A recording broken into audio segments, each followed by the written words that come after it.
Morning दोस्तों, स्वागत है आपका अपने YouTube चैनल मैथ मजे मजे में।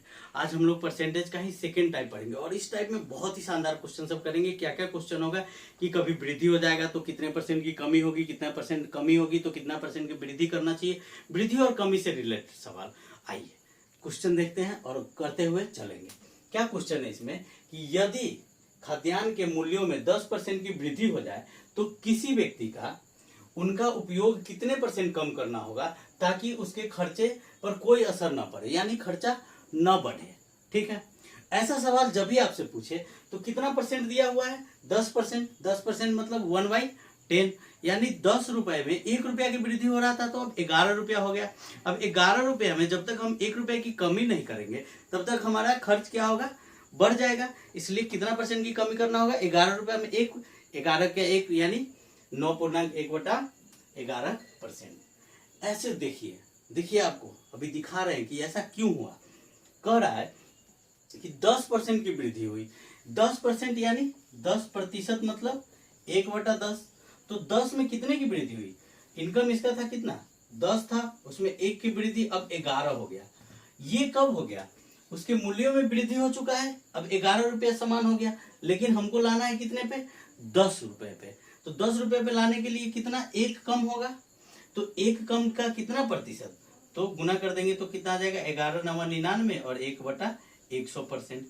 ऐसा क्यों होता है पहले ये समझिए आप, क्यों होता है एक बार बेसिक सीखिए, फिर आपको जिंदगी में शॉर्टकट तो हम बताएंगे ही कि आप देखते देखते एग्जाम में कैसे कीजिए। और ये देखिए एसएससी जो सीजीएल का क्वेश्चन है ये हम अपने तरफ से नहीं दिए हुए हैं, ऑप्शन भी सेम है और क्वेश्चन भी आपका सीजीएल का है। आइए देखते हैं कितना मजेदार क्वेश्चन है। देखिए अगर हम मान लेते हैं कि कोई मूल्य कितना है? 100 रुपया है। अब उसमें कितना हो रहा है वृद्धि? वृद्धि यहां से कितना का हो रहा है? 10%, यानी 10%। तो अब जो मूल्य है वो कितना हो जाएगा? 110। ये हमारा बढ़ा हुआ मूल्य हो गया। लेकिन हमको क्या है? खर्चा पर असर ही ना पड़े, इसका मतलब है कि हमको कुछ ना कुछ कम करना होगा। अब कितना कम करना है? जो 110 है वो कितना कम करना है? 10 कम करना है। किस पे? 110 पे। तो 110 का 10 कितना प्रतिशत? यही आपसे पूछ रहा है। काट देंगे तो 10 दाएं के 100/11 यानी 9.1/11% के क्या करना होगा? हमें कमी करनी होगी। क्लियर है? एक और तरीका देख लीजिए इसका। अगर हमारे पास कोई सामान है जो 10% की वृद्धि हो रही है, यानी 1 से कहां पे जा रहा है? वो 10 पे जा रहा है। 10 पे 1 की वृद्धि हुई है, इसका मतलब है कि अब वो 11 हो चुका है और जाना किस पे है? 10 पे। तो 1 बढ़ेगा यानी 1/11। तो 1/11 बराबर कितना परसेंट? 9.1/11%। और आपको हम लिखाए भी थे एगो टेबल भी कि इसका इंक्रीज होगा तो इतना डिक्रीज होगा, इतना डिक्रीज होगा तो इतना इंक्रीज होगा। ठीक है, चलते हैं अभी 2 4 5 इस पे बहुत सारा क्वेश्चन करेंगे और देखते हैं आपका पूरा का पूरा क्लियर होगा। आइए नेक्स्ट क्वेश्चन पे। दोस्त एक क्वेश्चन देखिए, ये भी एसएससी सीजीएल 2002 का ही क्वेश्चन है और बहुत ही मजेदार क्वेश्चन है। बड़ा सिंपल सा बात है। क्या बात है कि अब इसमें वेतन में कितने परसेंट की कटौती की जाए कि वह वेतन में की गई 20% की वृद्धि को समाप्त कर दे। 20% यानी 1 बटा कितना? 5। 5 में 1 बढ़ गया, अब 6 हो गया, तो 6 में 1 कितने की कमी? तो यहां से आ जाएगा 16.2/3% की कमी। ऐसे देखिए, ऐसे कब देखेंगे आप? जब आपको बेसिक्स पता होगा और मेरे साथ जुड़े होंगे तब। आइए दिखाते हैं आपको। क्या हुआ है कि किसी की वेतन में कितने परसेंट की वृद्धि हुई है? 20% की वृद्धि। यानी अगर उसका वेतन 100 था तो वृद्धि होकर के कितना हो चुका था? 120। तो पूछ रहा है कि 120 में कितने परसेंट की कटौती करे कि वो बेचारा 100 का 100 ही रहे। ठीक है, तो 100 लाने के लिए आपको 20 तो कमी करना होगा और वो कितने में? 120 में। काट दीजिए 1/6 और 1/6 बराबर कितना परसेंट? 16.2/3%। ये तो आपको याद रखना होगा कि आपको 1/6% बराबर कितना होता है? 16.2/3। लेकिन अगर नहीं याद है फिर भी आप कर सकते हैं ना। 1/6 है और उसको चेंज करना है परसेंटेज में, 100 से गुना कर दीजिए तो क्या आ जाएगा? यहाँ से 16 छक 96 और 4/6 निपटाइए, 2 और 3 तो कितना आ गया? 16.2/3। क्लियर? एक और चीज देखिए, अब आपको एक तो बेसिक्स पता है दूसरा आपको हम वो शॉर्ट बताए कि 20% इज इक्वल टू कितना होता है 1/5। तो ये बढ़ गया और ऊपर में आ गया 6, डायरेक्ट कर देंगे तो कितना आ गया 16.2/3%। ये आपको मने मने करना है। जब आपके सामने एग्जाम में सवाल आए स्क्रीन पे तो आप पढ़े 20% कटौती करना है, हटाए 16.2/3, ऐसे देखना है आपको। ऐसे पूरा फोकस रखिए, जो जो हम बोलते हैं वो आपको समझना है और जानना है, और साथ में बेसिक्स भी जानना है कि ऐसा होता क्यों है, क्यों होता है। 100 से 120 हुआ और 120 से अब 100 पे जाना है तो कितने परसेंट होगा 120 का 20, तो 16.2/3%। चलिए अगले क्वेश्चन पे। ये क्वेश्चन देखिए कितना सुंदर क्वेश्चन है। अब वहां पे तो डिजिट था, अब यहाँ पे डिजिट है नहीं, फिर क्या करेंगे, x% बढ़ाया जाता है तो उसको मूल संख्या पे लाना है तो कितना परसेंट घटाना होगा। तो अब x जैसे ही बढ़ेगा इसका मतलब 100 प्लस x हो जाएगा, और 100 प्लस होगा तो उसमें से x की कमी करना है, और x की कमी को जब परसेंटेज में ले जाएंगे तो कितना हो जाएगा 100x बटा 100 प्लस x%। सॉरी, ये गया आंसर बी। क्या आ गया हमारे पास answer B, 100x plus 100 plus x। ऐसा क्यों हुआ देखिए, यहां से x% की वृद्धि हुई, यानी संख्या में अब कितना का वृद्धि हो गया है x बटा 100। तो पहले जो संख्या 100 था वो अब बढ़ करके कितना हो चुका है 100 प्लस x। अब मूल में लाना है, इसका मतलब यहाँ जो ऊपर वाला था वो ऊपर में रहेगा, और यही ना हम लोग परसेंटेज निकालते थे, तो ऊपर वाला के साथ ऊपर वाले को मल्टीप्लाई, इसके नीचे क्या होता है 1। तो 100x इज बाई कितना आ जाएगा 100 प्लस x%, यह आएगा आपका आंसर। देख रहे हैं कि अगर आपको बेसिक्स पता है तो आपसे कुछ भी पूछे, कुछ भी, आप उसका 1 सेकंड के अंदर आंसर दे सकते हैं। कभी भी पूछे कि किसी के मूल में इतना की वृद्धि हो गई, जैसे 20% की वृद्धि हो गई तो कितना की कमी करना होगा, 20% की वृद्धि कहा यानी 120 तो 16.2/3, 25% की वृद्धि हुई तो 20% की कमी होगी।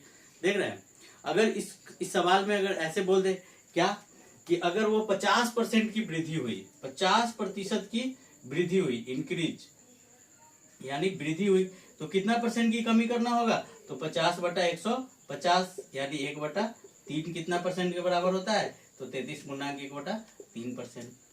यानी कहने का मतलब है, आप एक और बात समझिए कि अगर मूल्य में वृद्धि ज्यादा की हो रही है तो कमी ठीक उसका उल्टा कम की होगी। जैसे क्या देखे हम लोग अभी कि 50 का था तो उससे कम की कमी हुई, 20 का था तो 16 का हुआ था, 25 का था तो 20 का हुआ। ठीक है, ऐसे ही आपको दिमाग में सेव करके रखना है कि जैसे ही अगर जितना परसेंट का वृद्धि हो रहा है और कमी करना है तो उस जितना परसेंट की वृद्धि उससे कम वाला परसेंट ही होगा, ये तय है। अगर कुछ भी पूछते, अगर आपसे ऐसा पूछे कि 12.5% की वृद्धि हो गई तो कितना परसेंट की कमी करना होगा, तो अब जैसे ही 12.5 हुआ यानी 1/8। अब 1/8 का वृद्धि का मतलब क्या है, 1 में 9 का, तो मल्टीप्लाई कर देंगे यहां से। अब मल्टीप्लाई जैसे ही करेंगे तो क्या आ जाएगा हमारे पास, यहाँ से 11.1/9%। देख रहे हैं, तो दिमाग में आपको सेव करके रखना होगा। यहाँ देखिए 12.5 से 11 हुआ मतलब कमी हुई, थोड़ा सा कम परसेंटेज पे आया, तो ये आपको लिख के समझ के माइंड में। देखिए एक और बात, पढ़ते हम लोग सभी आदमी हैं, लेकिन पढ़ने का और याद रखने का अलग अलग वे है। अगर आप बैठ के जितना देर पढ़ रहे हैं उतना देर सोचिए, उसको सोचना सबसे ज्यादा इंपॉर्टेंट है, और सोचने में आप दूसरा काम भी कर सकते हैं, दूसरा काम भी कीजिए और सोचिए भी। सोचते सोचते ही आपका याद रहने वाला है, पढ़कर रहेगा जितना उससे ज्यादा आपको सोच कर याद रहने वाला है। इसलिए आइए हमारे साथ जुड़िए और मजे मजे में मैथ पढ़िए। आइए एक और क्वेश्चन पढ़ते हैं दोस्त। ये क्वेश्चन देखिए, ये एसएससी सीजीएल प्री का सवाल है, 2019 में पूछा गया, तो लोगों को लगा कि बहुत हार्ड है। क्यों हार्ड है, क्योंकि इसका परसेंटेज 9.3/8 और यहाँ से 68%, 20% तो चलो हम लोगों का पुस्तक नहीं है, वो पढ़ते हुए आ रहे हैं, इसलिए ये हार्ड था। अब क्या था वो देखिए, कह रहा है कि अनु अपने मासिक आय का 68% खर्च करती है।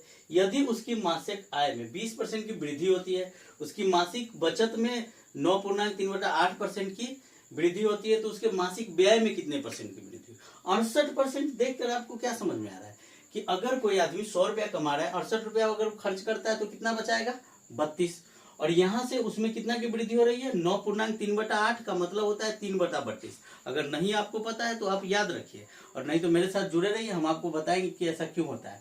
अब देखिए 3/32, 32% उसकी कितना था, बचत था, तो बचत कट गया तो 3 की वृद्धि हुई बचत में, और यहाँ से 20% की वृद्धि, तो 20 की वृद्धि और उधर 3 का, तो खर्च कितना हुआ, 3 का बचत 20 में, तो 17 खर्च हो गया, और 17 खर्च कितना में, 68 में, तो 68 का कितना परसेंट, 17, यानी 17 कितना परसेंट हो जाएगा, 1/4, 1/4 बराबर 25%। समझिए इस बात को, क्या क्या हुआ है और कैसे हुआ, आइए देखते हैं। पहले क्या होता है कि जो इनकम होता है हम लोगों के पास, इनकम वो बराबर में क्या था, एक्सपेंडिचर और प्लस में सेविंग, ये होता है।